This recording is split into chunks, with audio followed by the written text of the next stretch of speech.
ഒരു ദൂരത്തുള്ള കാട്ടിൽ ടിം എന്ന ഒരു സിംഹക്കുട്ടി താമസിച്ചിരുന്നു. കാട്ടിലെ ഏറ്റവും ചെറുതായ സിംഹക്കുട്ടിയായിരുന്നെങ്കിലും ടിമിന്റെ മനസ്സിൽ ഒരു വലിയ സ്വപ്നമുണ്ടായിരുന്നു. തന്റെ പിതാവായ മഹാനായ ലിയോ രാജാവിനെ പോലെ ഗർജിക്കണമെന്ന ആഗ്രഹം ഉണ്ടായിരുന്നു. എന്നും ടിം ഒരു മലനിരയിലേക്ക് കയറിപ്പോയി തന്റെ നെഞ്ചു ഉയർത്തി ഏറ്റവും വലിയ ഗർജനത്തിനായി ശ്രമിച്ചു. പക്ഷേ അവന്റെ വായിൽ നിന്ന് തളർന്ന ശബ്ദമാണ് പുറത്തുവന്നത്. അത് കേട്ട് കാട്ടിലെ മൃഗങ്ങൾ എല്ലാം ചിരിച്ചു. എന്നാൽ ടിം തളർന്നില്ല. ഒരു ദിവസം തനിക്കതിന് സാധിക്കും എന്ന് അവൻ വിശ്വസിച്ചു.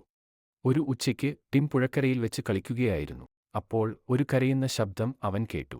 ചുറ്റും നോക്കിയപ്പോൾ പുഴയുടെ നടുവിൽ ഒരു ചെറിയ മുയൽ ഒരു വഴുകുന്ന പാറക്കല്ലിൽ പേടിച്ചു പിടിച്ചു നിൽക്കുന്നതായി കണ്ടു. ടിമിന്റെ മനസ്സ് ഒരു നിമിഷം പേടിയോടെ നിറഞ്ഞു. അവനെ സഹായിക്കണം എന്ന ആഗ്രഹം ഉണർന്നു. വലിയ ശ്വാസം എടുത്തുകൊണ്ട് ടിം തന്റെ മനസ്സിലെ എല്ലാ ധൈര്യവും പുറത്തുവരുത്തി ആർക്കും കേൾക്കാവുന്ന പോലെ ഗർജിച്ചു. ഗർജനം കാട്ടിലെ ഏറ്റവും വലിയ കൂട്ടാളിയായ ആനയിലേക്ക് എത്തി.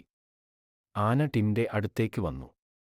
ടിം ആനയോട് കാര്യം പറഞ്ഞു, മുയലിനെ രക്ഷിക്കണമെന്നും പറഞ്ഞു. ഇതുകേട്ട ആന പുഴയ്ക്കരയിലേക്ക് ഓടി. ആന തന്റെ നീണ്ട തുമ്പികൈ കൊണ്ട് മുയലിനെ സുരക്ഷിതമായി കരയ്ക്കെത്തിച്ചു. മുയൽ ടിമിന്റെ അടുത്തേക്ക് വന്ന് അവനോട് നന്ദി പറഞ്ഞു. ഇതുകേട്ട് ടിം സന്തോഷവും അഭിമാനവും തോന്നി. ആ ദിവസം മുതൽ കാട്ടിലെ മൃഗങ്ങൾ ടിമിന്റെ ഗർജനം കേട്ട് ചിരിച്ചില്ല. അവർക്ക് അത് ധൈര്യത്തിന്റെ പ്രതീകമായിരുന്നു.